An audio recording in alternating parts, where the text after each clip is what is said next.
फक्त 5 मिनिटात एकदम खुसखुशीत झटपट होणारे मोदक कमी साहित्यामध्ये कमी वेळेत। सगळ्यात आधी एक पॅन घेतलेला आहे, त्यामध्ये 2 चमचे तूप टाकलेलं आहे। तूप टाकल्यानंतर 1 वाटी सुजी टाकलेली आहे।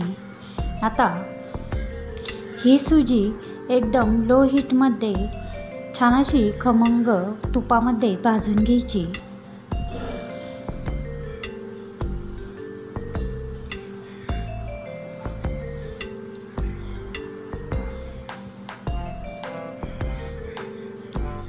तीन ते 4 मिनिटं खमंग अशी भाजल्यानंतर छान असा सुवास येत आहे।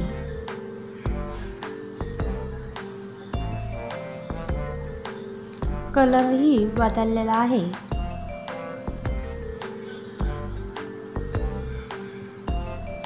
आता हे भाजल्यानंतर यामध्ये आपल्याला अजून एक वस्तू टाकायची आहे, ती म्हणजे यामध्ये सुकं खोबरं।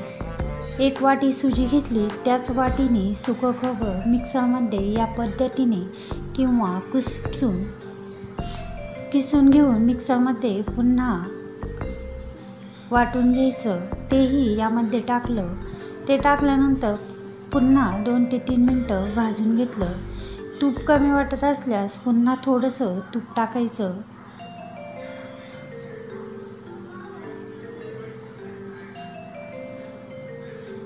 आता हे दोन्हीही व्यवस्थित असं भाजून घेतलेलं आहे।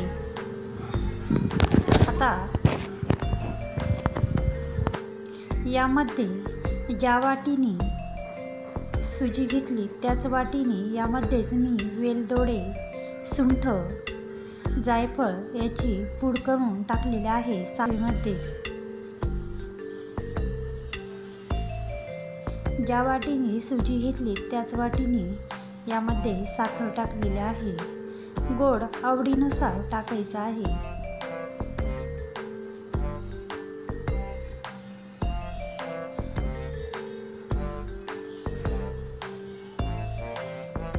हे तिन्ही जिन्नस व्यवस्थित भाजून घेतलं।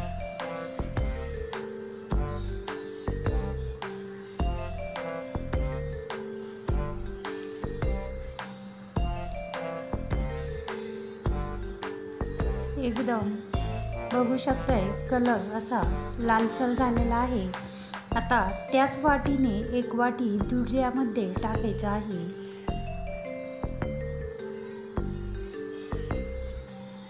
दूध टाकल्यानंतर गोळे होऊ नये म्हणून याला कमी हीटमध्ये सारखं हलवायचं।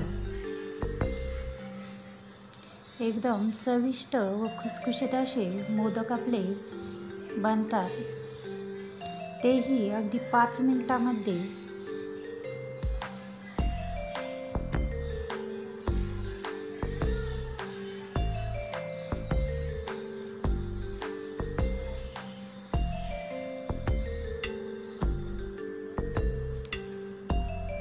आता ही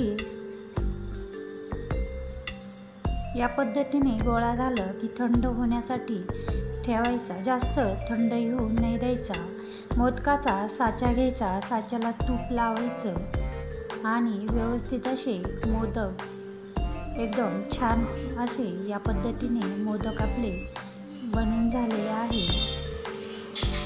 मोदकाच्या साच्याने किंवा अशा हातानेही मोदकाचा शेप दिला की एकदम छान असे मोदक बनतात।